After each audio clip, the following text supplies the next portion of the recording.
बिस्मिल्लाहिर्रहमानिर्रहीम।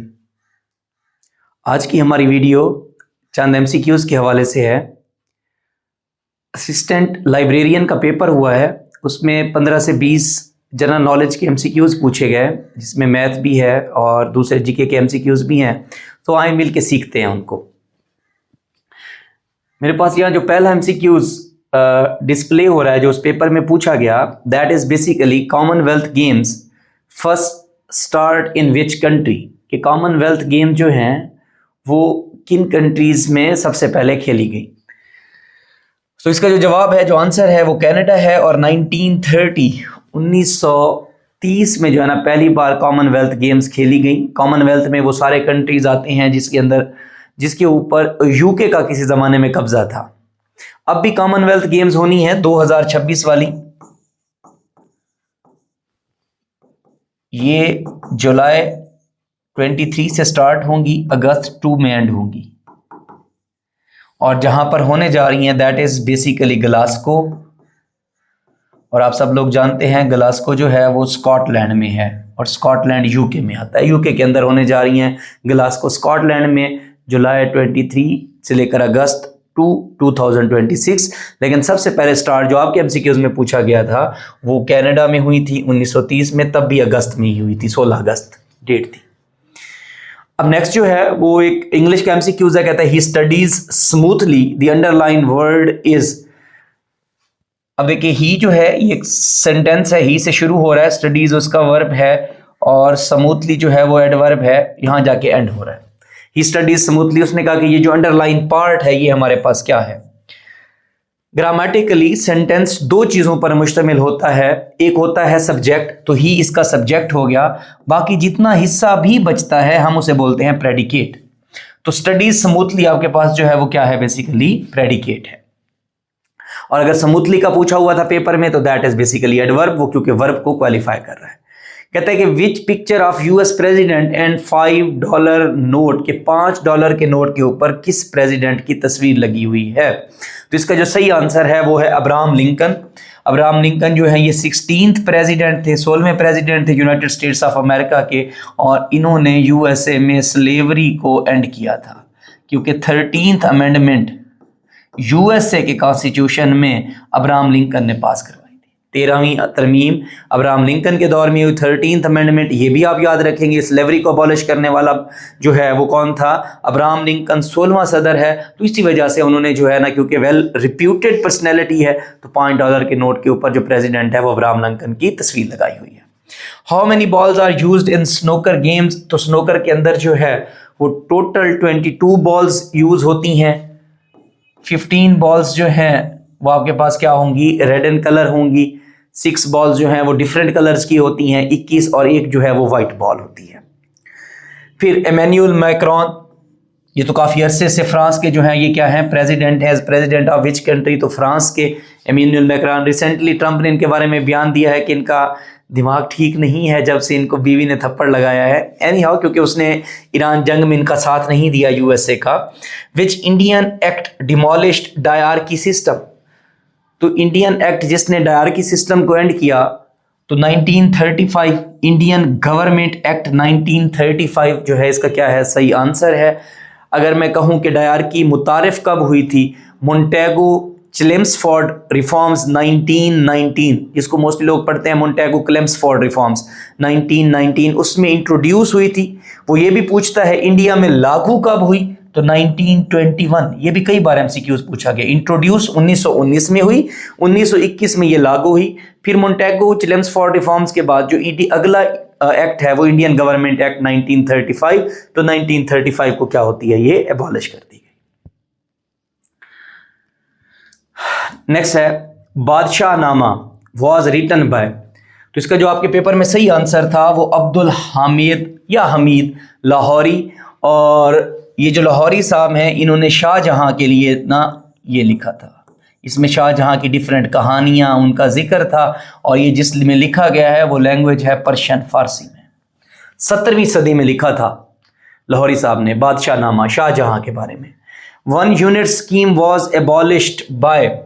तो 1 unit scheme जो है वो याह्या खान साहब ने ख़त्म की थी, क्योंकि याह्या ने अयूब खान के बाद मुल्क में मार्शल लॉ लगाया था, 25 मार्च 1969 को मार्शल लॉ लगा था।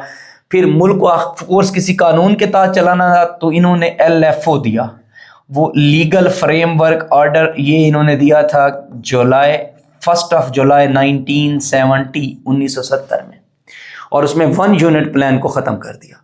सवाल ये पैदा होता है 1 यूनिट प्लान क्या था? 1 यूनिट प्लान 1955 में बनाया गया कि पाकिस्तान के 2 विंग्स हैं, 2 ही सूबे हैं।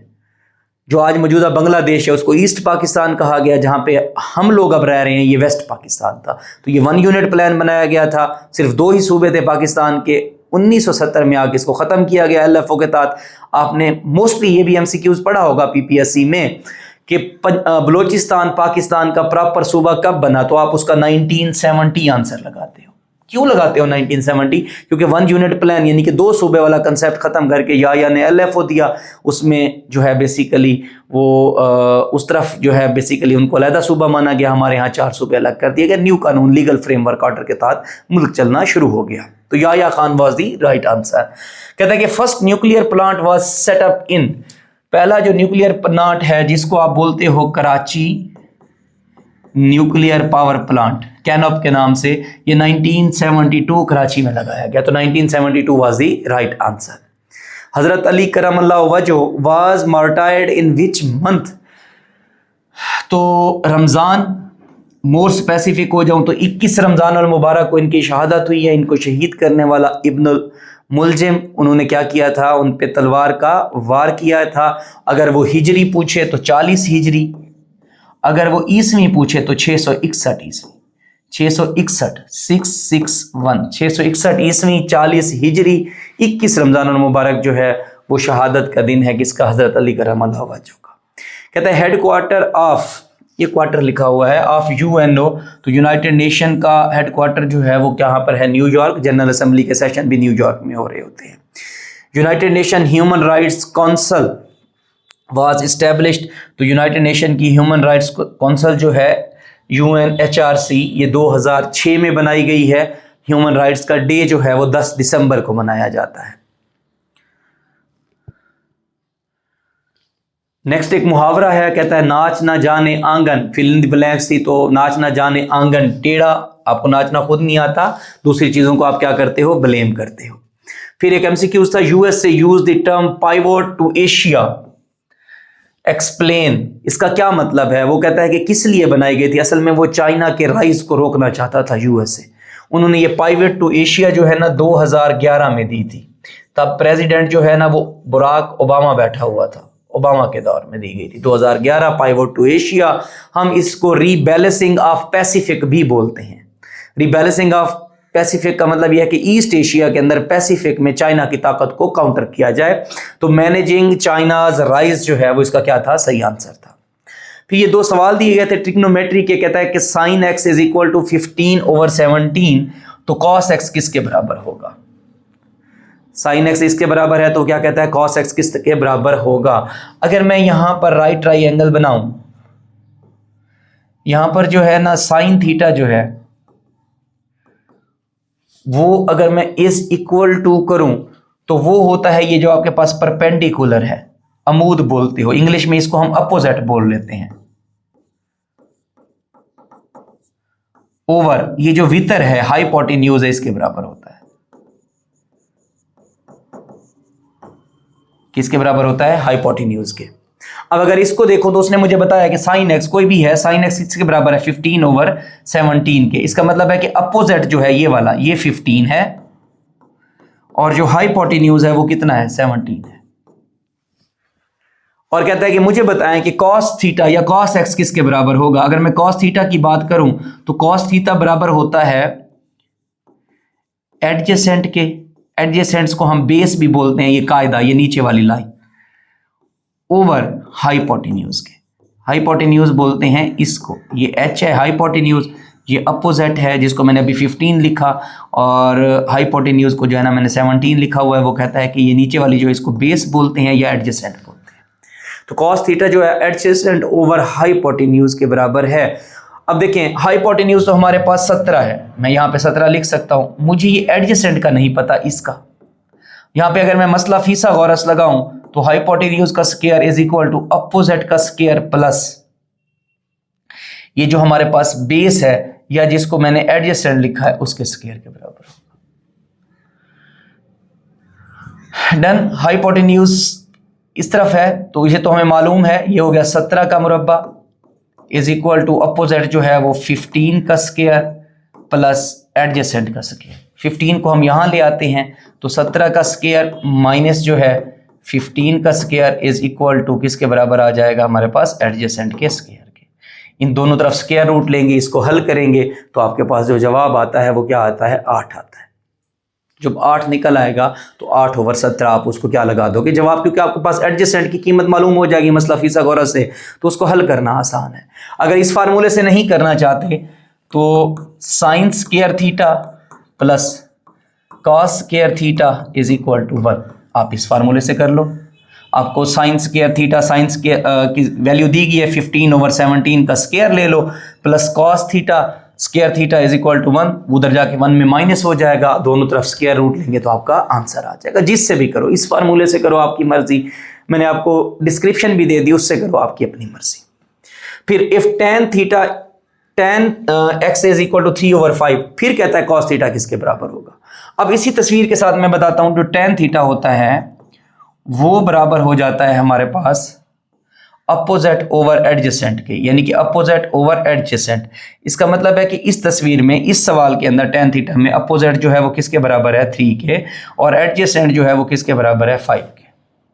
कहता है मुझे cos थीटा बताएं, cos थीटा वही हो जाएगा एडजेसेंट ओवर हाइपोटेन्यूज।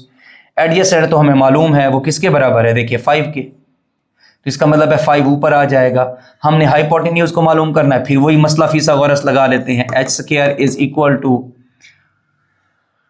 हमारे पास जो है अपोजिट जो है 3 का स्क्वायर, एडजेसेंट जो है वो 5 का स्क्वायर, तो हाइपोटेन्यूज का square is equal to 3 3s are 9 plus 5 5s are 25, तो ये हो जाएगा 34। हाइपोटेन्यूज का स्क्वायर दोनों तरफ मैं क्या लूंगा स्क्वायर रूट, 34 की स्क्वायर रूट को हल ही नहीं करते तो 5 ओवर हाइपोटेन्यूज हमारे पास क्या निकला है 34 का अंडर रूट, तो 34 का अंडर रूट जो है 5/34 का अंडर रूट आपके पास आंसर हो जाएगा।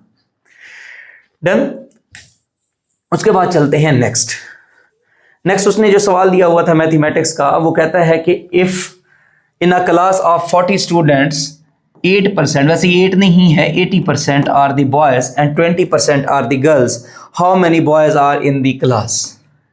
इसका मतलब है कि टोटल लड़के जो हैं वो 40 है, उसमें से 80% 80% ऑफ 40 जो है वो बॉयज हैं, यानी कि यही बात की गई है ना कि 40 में से जो 80% लड़के हैं वो क्या हैं बॉयज हैं। अब हम इसका 80% ले लेते हैं, 80/% की जगह 100 आ जाएगा, ऑफ की जगह multiply 40 is equal to boys, 0 से 0 कैंसिल, इस 0 से ये 0 कैंसिल, 8 4s are 32, तो उस क्लास के अंदर कितने लड़के हैं 32 लड़के हैं। या तो गर्ल्स की तादाद मालूम कर लें, वो 8 जवाब आएगा, उसको माइनस कर लें 40 में से, या डायरेक्टली 80% जो है वो क्या है बॉयज, तो आपका जो आंसर है वो क्या होगा 32 होगा। ये तो चंद थोड़े से MCQs थे उस असिस्टेंट लाइब्रेरियन के पेपर में जो मैंने आपसे डिस्कस किए, होपफुली आपके लिए बेनिफिशियल रहे होंगे। मुझे आप अपनी दुआओं में याद रखेंगे। फ़ी अमानिल्लाह, अल्लाह हाफ़िज़।